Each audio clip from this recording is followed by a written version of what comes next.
आपके पर्सन का hidden message क्या है आपके रिलेशनशिप में, वो क्या छुपा रहे हैं, वो ऐसी कौन सी बात है जो आपको बताना नहीं चाहते हैं।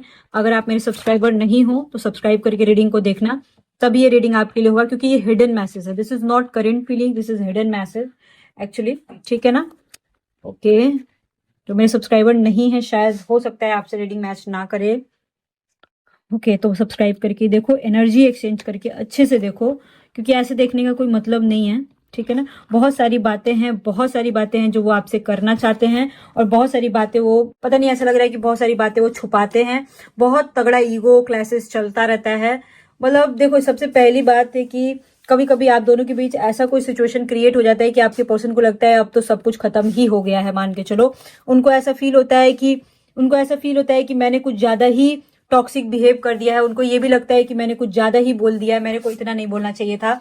वो मतलब, या इस तरीके से, इस कदर जिस तरीके से मैं बिहेव कर रहा हूँ वैसा बिहेव नहीं करना चाहिए था, उनको ऐसा भी लगता है। साथ ही साथ वो मतलब कि नर्वस हो जाते हैं जब वो, उनको पता होता है कि कुछ झगड़ा हुआ है, नो कॉन्टेक्ट सिचुएशन हुआ है, और वो आपसे उसके बाद बात करना चाहते हैं। ठीक है, बट उनको ना बहुत शर्म भी आता है आपसे अगेन बात करने में, और नर्वस हो जाते हैं कि पता नहीं आप क्या रिप्लाई करोगे, पता नहीं कहीं आगे से आप नो तो ना बोल दो, कहीं आगे से आप ये तो ना बोल दो कि मैम तुमसे अब प्यार नहीं करती, मतलब जो भी है, इस तरह की बातें उनके दिमाग में आती है। और फिर वो, उनका हाथ थम जाता है, रुक जाता है, मैसेज टाइप करने से पहले रुक जाता है, कॉल करने से पहले रुक जाता है, अगर ब्लॉक हो तो अनब्लॉक नहीं कर पाते हैं।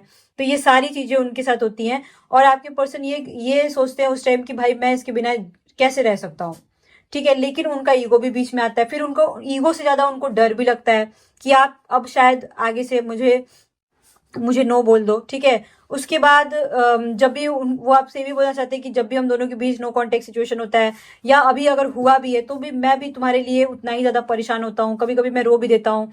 बहुत सारी चीजें हैं जो मैंने तुमसे सीखी हैं, और उसके लिए मैं तुमको अप्रिशिएट करता हूँ आपके पीठ पीछे। I appreciate the lesson you thought me, मतलब तुमने जो सिखाया है मुझे, तुमसे मैं बहुत कुछ सीखा हूँ, उसके लिए मैं तुमको अप्रिशिएट करता हूँ।